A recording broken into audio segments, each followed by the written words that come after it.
Welcome to Modern Sign Books and Blog Talk Radio. Today's a special Double Your Pleasure episode since we have a pair of authors to talk with, Jeffrey Deaver and John Lescroart. Why are they appearing together? Well, the tie that binds is a first-class anthology of crime and mystery stories titled, ominously enough, Nothing Good Happens After Midnight. Oh, that didn't work very well. Okay. Let me try mine. Here we go. How's that, there you everybody? go. Excellent. Thank you. Appreciate that. Jeffrey Deaver, both an editor and contributor, and John Lescroart is one of the contributors to the project. Were we to do a proper introduction of both of them, we'd use up all of our time just listing their accomplishments and awards. But we'd be remiss if we didn't mention a couple of things. Both are worldwide best-selling authors with dozens of books selling in scores of countries, translated into many languages. Both have multiple series featuring popular characters, most notably Lescroart's Dismas Hardy and Deaver's Lincoln Rhyme and Amanda Sachs. Critics love them, and they have shelves of awards. More interestingly, they both have worked in law offices, and both have written songs and performed as singers. We'll come back to that before we get done, but let's talk about Nothing Good Happens After Midnight.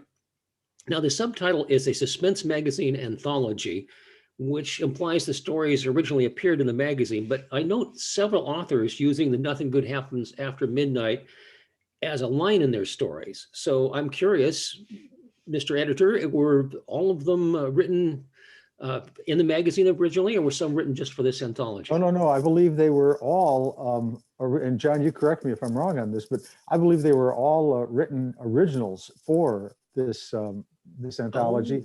Oh, okay. But when they say suspense magazine, because John and Shannon Robb put the whole thing together and they published it as an anthology. Now, I could be wrong about that, but I know I penned mine without ever having appeared in the magazine. John, how about you? Was yours an original? Same thing. I was walking down the halls at the the International Thriller Fest a couple of years ago, and DP Lyle, Doug, pulled me aside and he said, "You've got to be one of the contributors of this to this project." So I said, "What's the project?" I didn't want to do it at all. And then he said what it was, and I said, "Oh yeah, I can do that with my eyes closed." Because I have two children who have been through the teenage years, and it spoke to me with great feeling. Yeah, and I hope, John, you can talk, if we get to the individual stories, maybe you can talk a little bit more about that, because it was, in a way, very suspenseful. You had some humor in it too, but it really dealt with a rather serious topic, and very surprises at the end. We don't want to give anything away, so I'll let probably better for you to talk about that. But I was moved as well as sitting on the edge of my seat to see that was where that one was going to go. Cool, great. That's In my fact, goal. As Get long- Deaver on the edge of his seat. That's my whole goal. Just Well, There you actually, go. well, this is the second time we've done this. if Roger doesn't mind if we riff a little bit here, Go, please. we did, actually, I had edited another anthology with original stories that John Yep. was in. And I still get a chill from your story. If I recall correctly, this is years ago. The anthology was called Ice Cold, and it was for a Mystery Writers of America anthology. And it had to do with the Cold War, primarily Russian things. I mean, Russian, Soviet sorts of things. And yours was kind of an Armageddon type of story, wasn't it? I still consider it was called The Last Confession. Yes. And in that anthology, and I consider that the best writing I've ever done in my life. That particular short story, it sang from the minute it started, and it was based on real events from my own life, being a Catholic school kid during the Cuban Missile Crisis, all this stuff that made it very relevant. And then bringing it up to the narrator, who happened to be, he was, let's just say, a federal judge in today's world, and he was the narrator. Right. So it really tied it together beautifully, and I was very thrilled that you were also the editor of that, because it was great. We got some good notices on that too, I recall. My story was called Comrade 35. Love that story. Oh, thank you. And the twist, oh, go ahead, sorry. I'm surprised that was not a movie just from the short story. I mean, it was so rich. It was a long short story, and it was kind of a reversal. The Comrade 35 referred to John Kennedy, the 35th president, and it was I won't go into some of the other big twists in that, but it had to set in Dallas. Major twist. November 22nd, a long time ago. But anyway, it was very fun working with John and the other authors. And Justin Scott was my co-editor on that one. Right. And anyway, getting back to Nothing Good Happens After Midnight, I think John called me some time ago or sent me an email and said, would I be willing to edit it? And he and Shannon did the heavy lifting on it. I mean, I read the story. I read all the stories. That was a great delight. Imagine getting to read these fine writers, and then offered some suggestions. But it was in very good shape. And so basically, we went to press. But there are editors there are people who've edited for a long time. Suspense Magazine is so slick and so well put together. I mean, Right. slick in a good sense. And so they knew what they were doing. And I mean, look at this hardcover production. Sometimes you don't even see hardcover books anymore. It's just gorgeous. So here we go. Got it all over the place. It is a delight, absolutely. Wow, you guys are having so much fun together. I'm just going to go have a cup of coffee and let you go. No, one of the things, and I just jotted down that anthology because now that's the next thing I have to read. Thank you very much. I've got to stack that high and stuff, but I appreciate that a great deal. What we should do is just take the two stories that Jeff and I have in both of those anthologies and have that come out as its own anthology. Nothing good happens after midnight during the Cold War. Actually, some of my scenes took place at night, as I recall. But Sure, that's going back a ways. I see marketing coming up right now. Geez, so many good. I want to get to John, if I may call it your story about it, because it has multiple perspectives. Yeah. And you get into the mind of teenagers, and we're baby boomers and stuff. How difficult is that as opposed to writing about adults? Well, I actually said those words as a kind of a mantra to my children all during their high school years, because, there was a constant battle. Do I have to come home by this time? And I kept saying, you have to come home because nothing good happens after midnight. I mean, I must have said that 100 times. And my kids would go, here we go. It's the nothing happens after midnight, speech. But really, it was part of my, my entire life with my kids was keeping that curfew solid, because you didn't want them going out to the levee, particularly, because we have a levee right near our house. Drove my Chevy to the levee and all of that good stuff. But really, nothing good happens out there after midnight. Yeah, interesting. So, yeah. But as teenagers, I have vague memories of it. Everything is very emotional and everything is very important. It's like being eminently distractible, and getting that angst in there. I thought it was an exceptionally well-written piece. Thank you. I mean, I really, the whole idea of being aware of your children when you're going through that period of time is really something. I mean, who's a cool kid, who's one of the smart kids, what clique do you fit into? And it is life and death for these kids. I mean, the agony they go through to find where they fit into the whole experience of being teenagers. It's wild. I noticed on Facebook, I myself don't post. I post professionally. I have a professional account.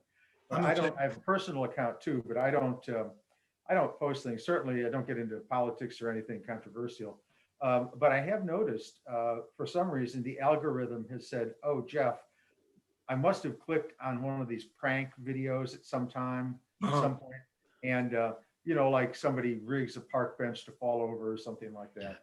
It's Pratt Falls. It was moderately amusing, but now the Facebook algorithm, Mark Zuckerberg himself, I'm sure, does all this stuff.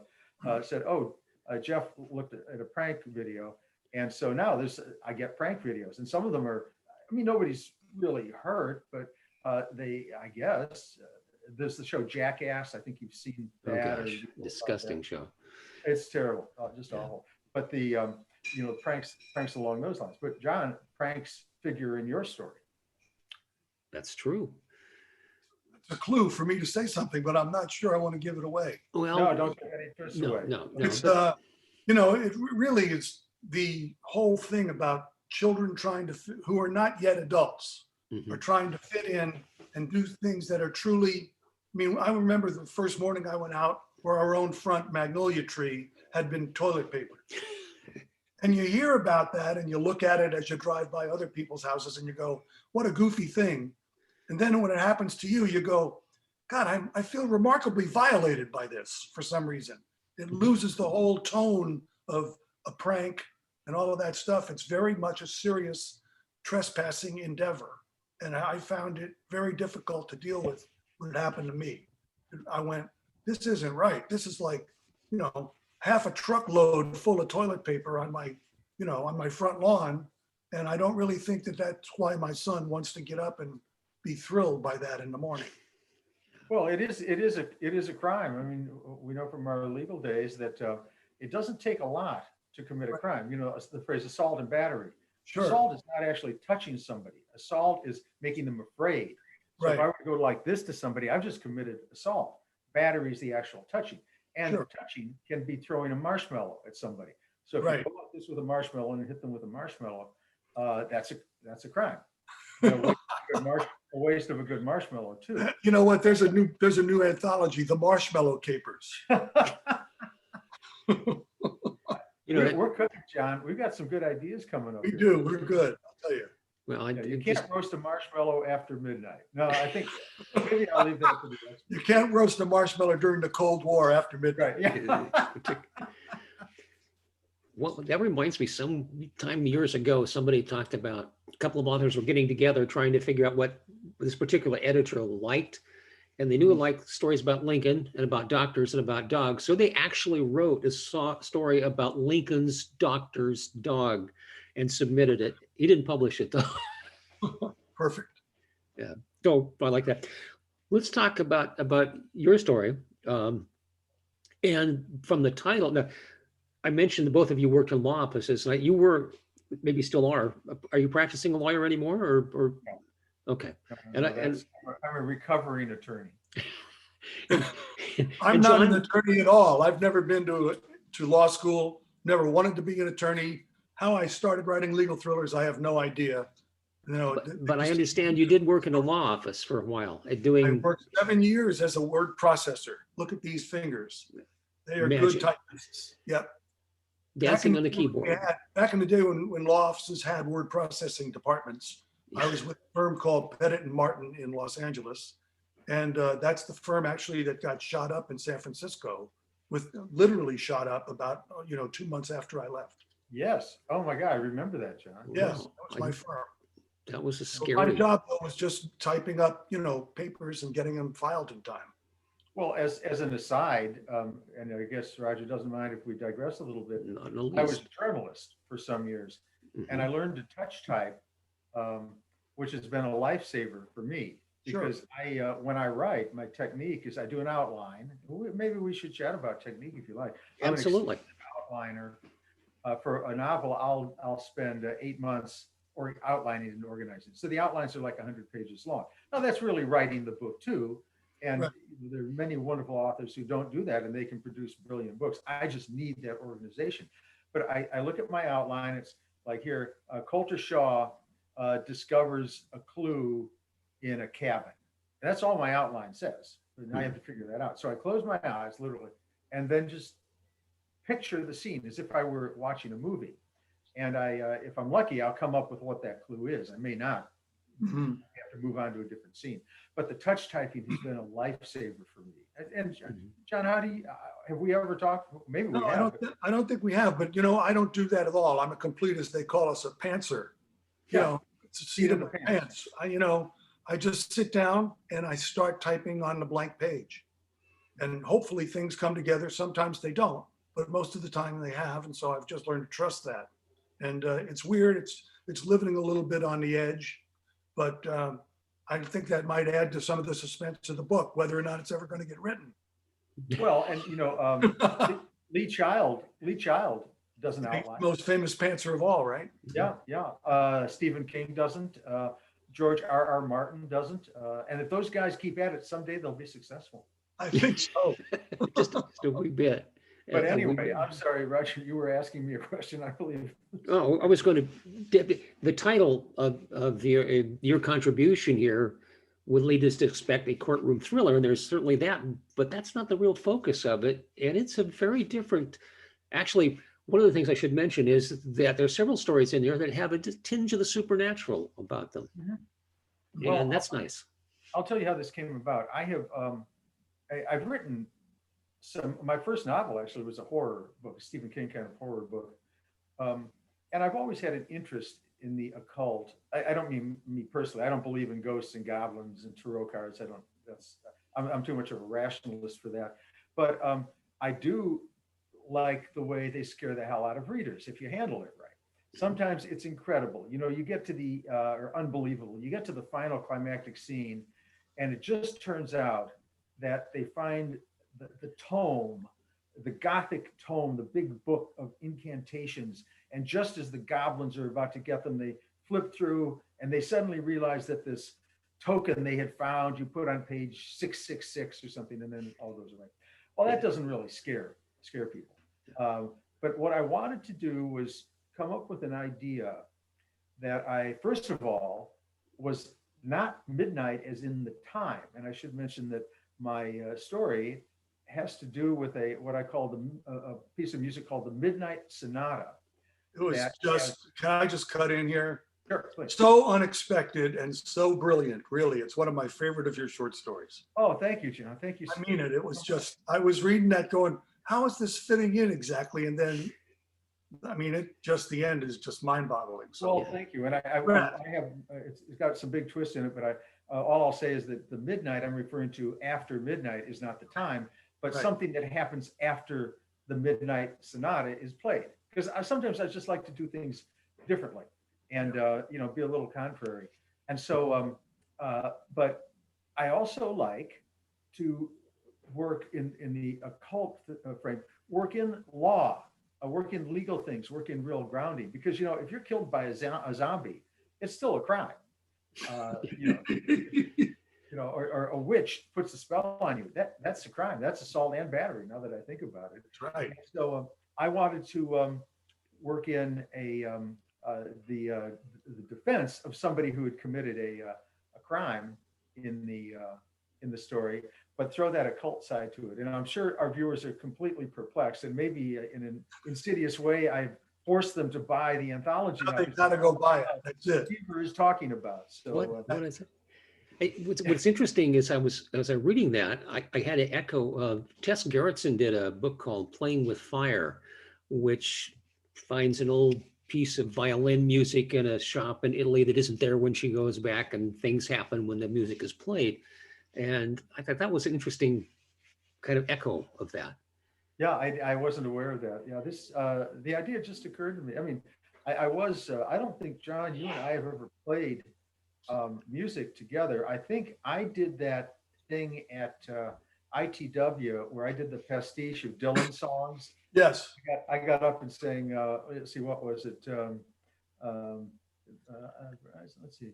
Come gather around people wherever you roam, who can't get reception upon your cell phones, whose signals are dropping like so many stones. Verizon, I will be changing. But I did that kind of stuff. But John, you and the band did some real music. You did serious. We had a fun time those first couple of ITWs where we were the Killer Thriller band, and we had some really pretty professional people up there on the stage. So it was great being part of that group. And speaking of Tess Gerritsen, what was the band she and Stephen King and Ridley? Remainders, wasn't it? The Rock Bottom Remainders. Yeah. Yeah. Kathy Goldmark's band. Yeah. What's that? It was Kathy Goldmark's band, and she put it all together, I mean, I wonder nowadays in these days of COVID, I guess not many performances, but they're all still around, still writing, I think. Well, I just released a new CD last week, which I'm calling Covers and Demos. And that's all the songs that other people other than me have sung of my songs. Oh, interesting. It is cool. So, there's very little me on my CD, except for the fact that I wrote all the music. Yeah. But and we should tell our listeners that you performed for a number of years, singer-songwriter. I've forgotten the name now. I apologize. Capo was the last. You forgot Johnny Capo and his real good band? Yeah. How could you forget? How can one forget this? It's almost it's an age-related thing. Yeah. My case. No, Here, let me get my guitar. Please. Oh, good. We're going to get some music now. All right. And now some real entertainment here. Yeah. We'll just Okay. do this for a second here. No. This is great. Yeah. Run away, run away, run away hard. Oh, run away, run away, run away hard. You're riding the wind on your search for romance, changing your partner with every little dance, and nothing's gonna keep us apart. Run away hard. All right. Yeah. Right here at Bravo. my office, on my John, desk. look, you got a fan here listening to that. I wondered about your animal fetish, Jeff. Yeah, I know. Well, Let's let's, be part of this today. that could be a website you might not want to be caught browsing on. Oh, John. no. Not, Animals not are at all. like that, or, Wait, um, let me ask a little bit of process Great. questions, because I'm kind of curious. By the way, thank you for the concert. We just kicked it up a notch here for. How did the whole process happen? You mentioned that you started it, you signed on. Who does what in a situation like that? You mean the Nothing The- Good Happens After Midnight? The Yeah, process? yeah. Well, I have to say, I mean, John and Shannon really did the heavy lifting. I mean, they did the bulk of the editing. They asked me to write an introduction to each Mhm. story. And that was a delight for me because I got to read them, and we had such a wide variety of stories. We had the occult, as you mentioned, police procedural. We had the fairy tale, a retelling of the Cinderella story, which was quite interesting. And Hank Phillippe Ryan did a very Hitchcockian overnight train Love ride, that. Yeah. Right. which I just thought was fantastic. And you know what I like about anthologies like this is that I obviously I kind of lean toward the thriller and the police procedural, but I like a good cozy now and then, and I like a good Stephen King kind of story now and then. And this gives me a chance, if I were a reader, to look through this and say, oh, I'm going to go check out this Lescroart story. I'm going to look at his books now. Or Hank Phillippe Ryan, that was great. I'm going to see what she's doing lately. So, and then I have to say, they were very kind to hand it to me, and they said, "Oh, if you could contribute a story too, that would be great." And of course, I love short fiction. I've written this year alone. I've written, I think, 6, and I published with Amazon Original Stories, Mhm. and that's not it's Thomas and Mercer Publishing, but it's not. They're not print yet. They will be at some point. And as a prelude to each of my novels, I write the Coulter Shaw novels and the Lincoln Rhyme novels. Right. As a prelude, about a month before the novel is published, I'll do a short story. Those are with Putnam, and they'll do it on, I'm not sure what platform it goes on. I mean, you get it on Kindle, I'm sure, Mhm. somehow. And then I just did 3 other audio short stories, audio only, for audible.com. But all I'm saying is, if I could make a living, and I think John has heard me say this ad nauseum, if I could make a living writing short stories, I'd do it in a minute, because I'm so lucky. Novels are very hard for me. They just are. I think they're hard for everybody. Yeah, I can't imagine, if I could just, be able to pay the rent doing short stories, which come very easily for me. I'd do that in an instant. So, The short story market is pretty thin these days.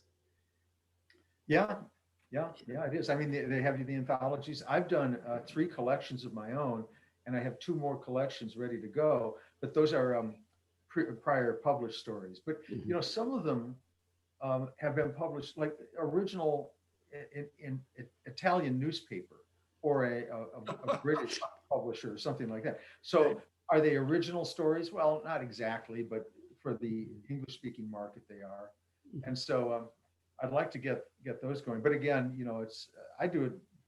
I'll publish those just for the legacy, my legacy of getting them out there, so that in a novel, in a hardcover form, they will be seen and people can put them up on the shelves. All 8 people who buy them, of course, but still. See, what you're driving me to more purchases out there, because there's stuff I wasn't aware of. So I'll be checking all of those out. Yeah. Absolutely. Should we give a little shout out to the bookstores handling this kind of Zoom for us? Absolutely. Absolutely. Give them a pitch. Is it VJ up in? VJ, yep, in Oregon. I thought, yeah. Keep selling those signed books. I know I sign a bunch of them every time a new one comes out. You guys are the best. And I sent my tip-in sheets back for this, I think, for Nothing Good Happens After I Midnight. think so. Yeah. Sweet, Yeah. sweet. Yeah, that's great. I mean, but when I think about that, John, you probably think the same thing. On tour in Portland, staying at that hotel, I can't remember the name, but the doorman was dressed like a beefeater. Yeah. I can't remember. the Heathman. name. That was the Was that- Mystery Writers of America thing, the BoucherCon, right? Yeah. And then, but I would go up to BJ's and physically sign Mhm. the books too, there. yeah, yeah. And but that, see, what I'm thinking about now is that's all gone. We're doing a book tour event right now. And That's right. last year, 2019, I flew 180,000 miles. Wow. Most of it on book tours, international for the long haul kind of stuff. Mhm. Last year, I think I flew 4,000, 5,000. Wow. And It- I hope it will change. We'll go back. But because I like appearing, and I know John, and Roger, I don't know if you've seen John appear, but he's a stand-up comic. I mean, Oh. Elizabeth George and I did something in Carmel, right? I think it was Monterey. Yes. Is that great? Oh, it was incredible. But he got up, not a single note. When I do my presentations, I am totally scripted. I'm the outline guy. He's a Mhm. pantser. Not a single note. And just this hilarious, Johnny Carson quality monologue. It was so good. but I miss that. Don't you miss that? I do miss that, but that's as you say, just totally dried up. Mhm. I don't think I've done a talk in public, certainly in a year. And it's odd. It's really odd because it used to be a big part of my life. Well, it's odd, and my presentations are funny. I mean, I hope they're informative, funny like yours. Yeah. You have an audience, of course, and you drop the funny line, and then of course you pause. There's always a beat after the punchline to Right. let it sink in. It always happens. It could be sometimes it's kind of a long time, and you think, "Uh-oh, is this falling flat?" But when you're doing Zoom, you have no feedback, so you just Right. kind of hope and. Are you looking at yourself? Because I don't like to look at myself, but do I look at the camera? Do I look down?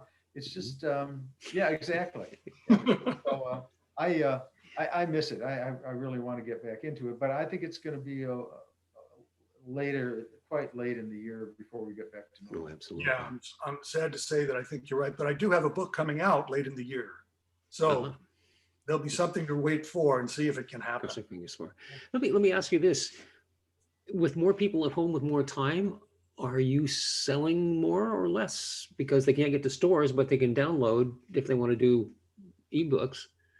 I don't think anybody knows really how much we're selling. I mean, I'm sure Amazon can give you figures or bookstores can give you figures, but I sense that there's a big, the way it really works in the book business is you got the first couple of weeks and then things just tend to dry up a lot.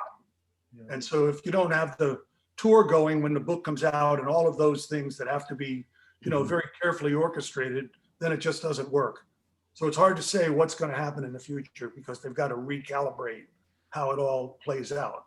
Yeah. And I Yeah. think I would probably say my sales are down some. I think because John and I sell across a broad demographic market, and there are frankly people who have been out of work, and I know I oddly enough sell a lot of books to the people who work at the airlines, only because they've come up to me and they said they know who I am, and that of course that's has been decimated. That industry's been Oh, decimated. yeah. And I think people for books, well, let's be honest, you're interested in entertainment, and I think a novel or short story is the most enduring and emotionally engaging form of creative effort because we the reader participate with the author. But that's again $10, $15, $20, $30 you've got to spend. And some people are thinking, well, am I going to have my job next week? Am I going to buy food for my kids? Whereas you pay $20 a month, you've got Netflix, you've got that entertainment there. And Netflix, I tell you, I put on Netflix. I watch a lot of stuff on Netflix. You know, I think my wife and I maybe watched 4 or 5 series in our lives up until last year. I mean, TV series, because we just didn't do it a lot. We did other things. And now with this pandemic, I have to tell you, we have seen everything that's ever been filmed.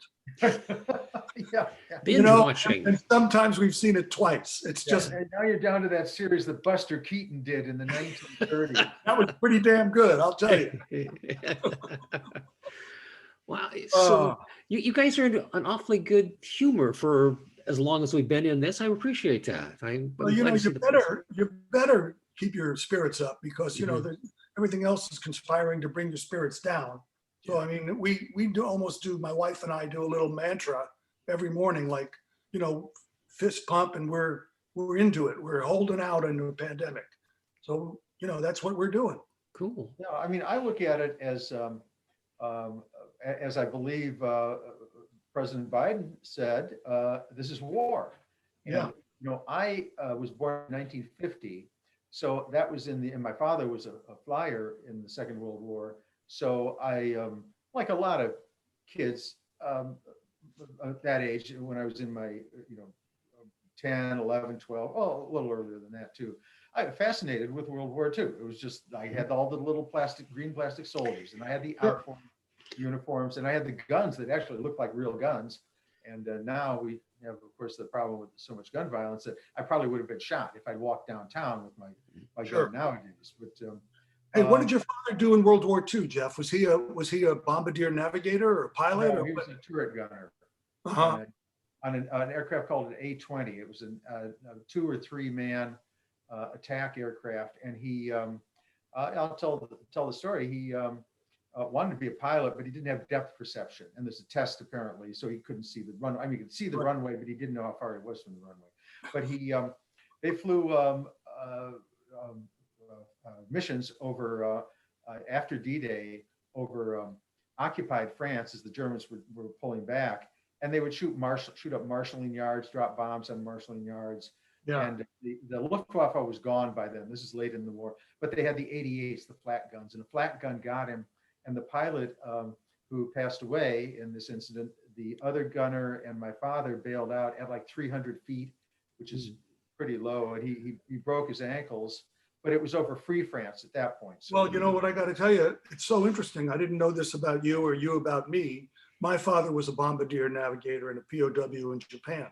Oh my gosh, really? Yeah, he was at the heinous, you know, POW camp where they had, what's the Zipparelli book where they talk about, he's there, and it's just horrifying. And that started with Angelina Jolie made the movie, right? Yeah. Oh, it was just, I watched that. It was just horrific. I know. Well, so the thing is that was exactly what my dad did. I'm just amazing to hear your dad had a similar experience. Different theater of war. Well, and they were like 10 kilometers outside of occupied France when the plane Wow. But and so when was that liberated, John? About 10 days after the atom bomb on Hiroshima. Oh, that So was just horrific. Have Yeah. you thought about writing? I actually wrote a book called Garden of Beasts, set in Yeah. Berlin in 1936, because I wanted to write it was kind of a prequel, well, a prelude to the Second World War, but it led Right. up to it. And Right. it's my favorite book, and the book I'm most proud of. And have you written about your father's experience in a way? No, you know, I've never done that. I mean, people have told me to do it. I mean, the love story between he and my mother is just mind-boggling to me, because my mother was in the Red Cross in Switzerland while my father was bombing Japan. Jeez. Okay, that's a story. That's a story. That's a Absolutely. story right there. And I mean, Next he year, he wrote her a 5-page "I love you" letter, you know, and I want to see you, and da da da da. And all she got was a telegram that said, "Return to States, object matrimony." And she did it. She got up, she flew out to the United States. 4 days later, they got married. They were married for 60 years. Oh my God, what a great story. Well, that's a good story in itself. yeah. Did he ever go back to Japan, John? Boy, he went back a couple of times and he was amazingly pro-Japanese. He loved the culture. He loved everything about it. So Really? I think that speaks to his better angels, you know. Mhm. I just did an event at a virtual event in Germany, and I go to Germany with some frequency. I like Germany. And half my family is German. Mhm. They came over. It was not that recently, but they came over in the 30s. Well, some a little earlier than that. But anyway, so when I go there and I'm doing the presentation and I'm looking out, and I think, was one of it would be the grandfather or father of the person I'm looking at. Sure. Was he the one who pulled the cord on the 88? It almost got my Right. father. You can't help but think that. And, Of course, and of course. they're such wonderful, wonderful I- people and very devoted readers. Right. I have to mention here that we're nearing I've got about a minute and a half before I might cut off. Would you like to continue this or do you have other commitments? I could continue for a little bit. I do have another Zoom coming up in about 10 minutes actually. So, but I'm happy to chat a little bit more. Maybe, Okay. Because John, let's face it, it's all in our own self-interest, right? So maybe we should talk about upcoming projects. That sounds Okay. great. I'll close out and you log back in. Okay. All right.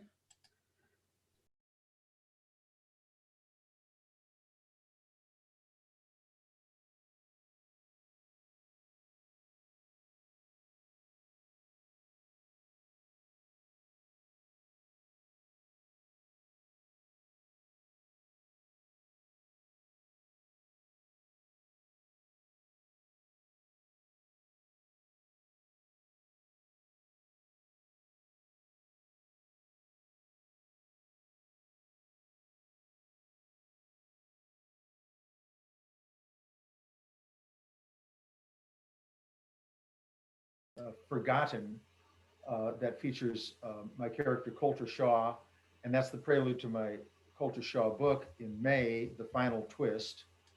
And Coulter Shaw is the itinerant reward seeker who travels around the country looking for rewards.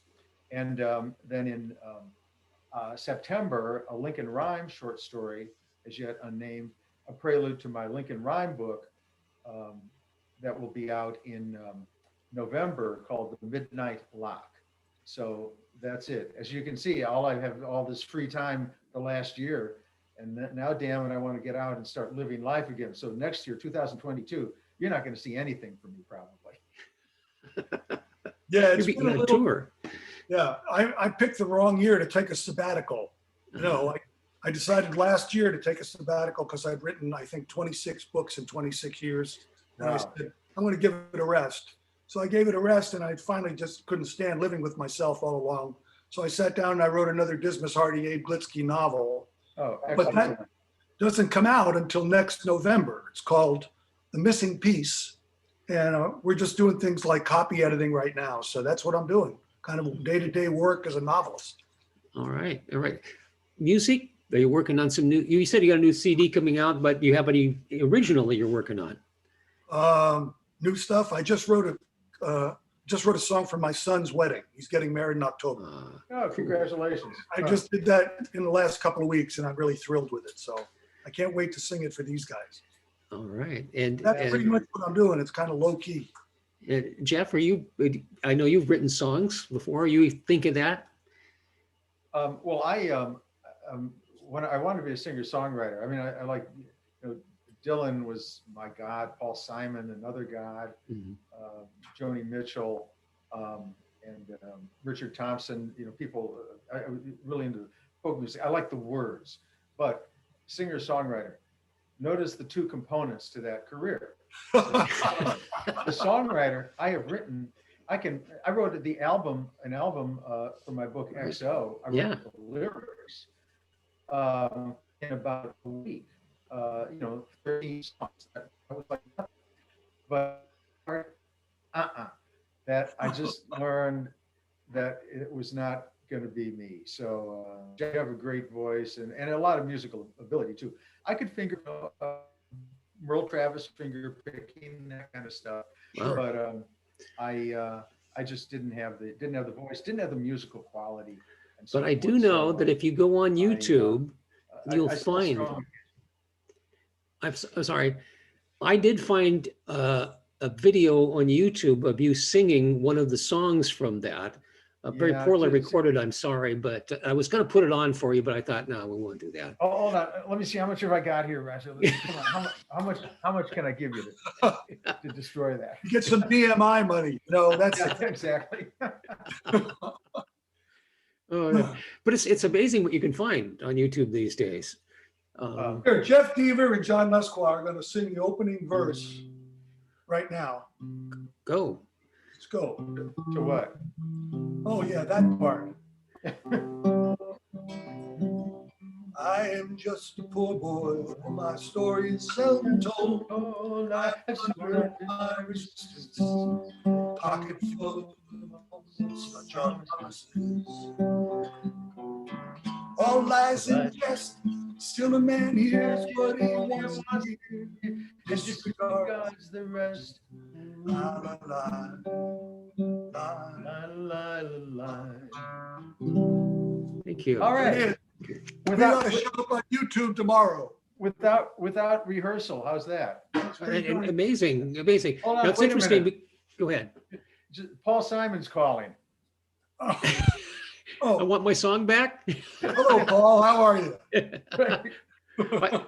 Now, it's interesting because you chose that verse or that couplet because often I call it the Paul Simon syndrome, where a man hears what he wants to hear and disregards the rest. And we live in these echo chambers where we only listen to people that agree with us. So Yeah. it was cathartic that you did that. The original fake news song. There Yeah. it is. Yeah. Absolutely. Well, on any final thoughts before we wrap up? Because I know, Jeff, you've got to go.